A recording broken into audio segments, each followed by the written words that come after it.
Hey guys, Cars Reviewer here, and today I'm back with another video. Now, I know I haven't done one in so long, and the last one was, I think, a review on Boost, but today I'm going to be talking about Cars 3 and all the new sort of cars that we've been shown over the weeks.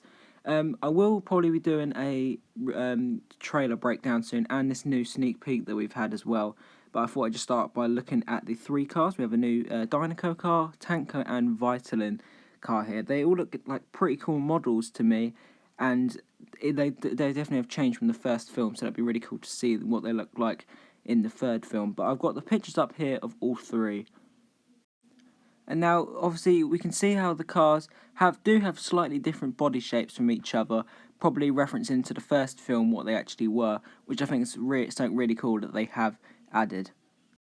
Now, first up here, we have the new Dynaco car, and the first thing I want to talk about is how it's number 42, whereas the King Strip Weathers was number 43 in the first film.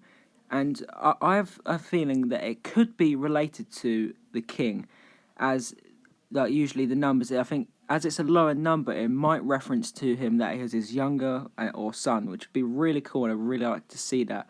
And it's cool that they didn't use the same body shape. I know, obviously, that's quite an old body shape right now, so it'd be cool that they have used a new one. But so far, this diecast looks really, really cool.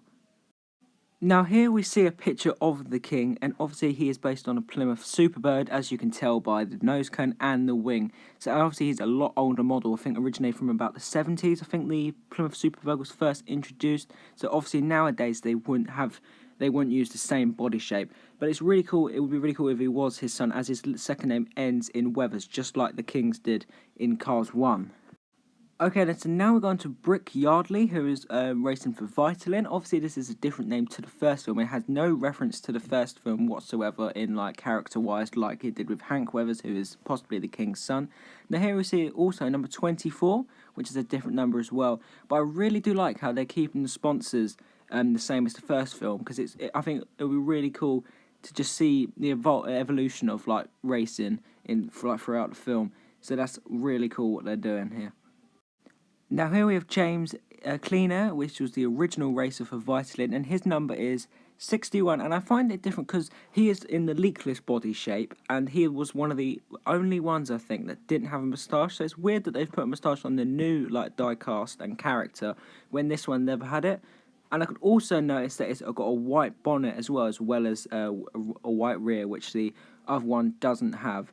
And also, I think they've added green wheels to the new one as well, where this one has black wheels. So there are quite a few differences, which is very cool to see. Okay, so now we have the last of the three diecasts that we were shown in the first picture. And this is obviously racing for Tanko, and it's actually the same number 36, so there is some reference there, but this one has no name. So we don't know if he's related to Eugene Carbarisky, which was the original Tanko racer, who was actually one of the most favourite of all racers. I know I really do like Tanko myself. So it's weird that this one has the same number, but where the Vitalin racer did not, Brick Yardley. So it's a bit weird. So I think maybe some of them might have relation, or it could just be they might have just kept the same number. We don't know at this moment in time, but we'll have to see as time goes on if there is any relation. It'd be really cool if some of the cars were related to their predecessor racers from the first film, like possibly the King's son, like I said earlier. So that would be really, really cool to see. But yeah, there's not really much to say about this car. It looks pretty much the same. We have a little bit of design on the roof and on the sides, which looks a little bit different. And one thing I have noticed with all these races here, they have the light year above the wheels, like Dale Earnhardt Jr. had. He was one of the only diecasts to have that. So now that they all have it, it's pretty cool, which I really do like. And just for reference, here is Eugene here, and I have actually noticed that it is white round the front, unlike the other one. Okay then, so here is the main picture of the cars. Obviously, at the bottom you can see Lightning McQueen and Jackson Storm. Now, the first thing I want to say about Lightning McQueen is you can tell his body shape does actually look slightly different on the diecast anyway. You can see his arches come up a lot more than the original, which is really cool to see. And also, next to him is Jackson Storm. He is a black futuristic racer, so it would be cool to see how many of them we have in the track.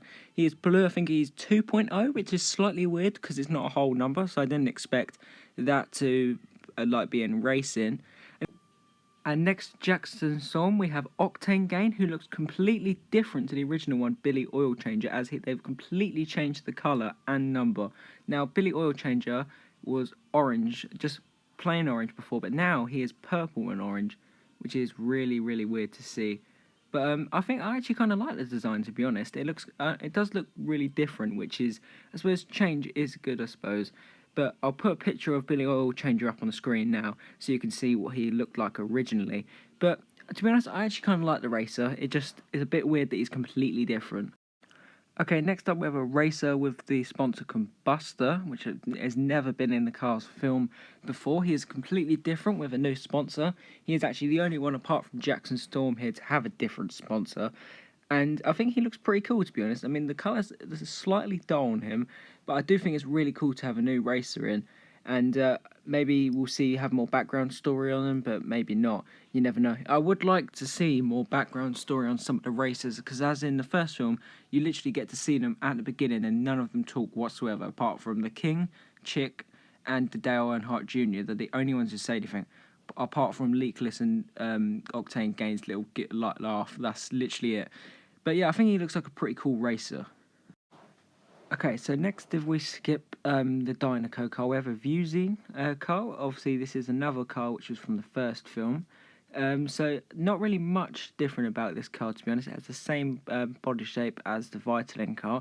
So there's not really too much to say about this. The number looks to be the same, and the whole design looks to be the same. So the only thing they've changed for this car is the body shape and probably the name. So yeah, that's really all I've got to say about that car. Alright then, so next we have my most favourite car out of all of them, which is Sputterstop, which is unusual as he wasn't really my most favourite in the first film, but here I think he looks really cool.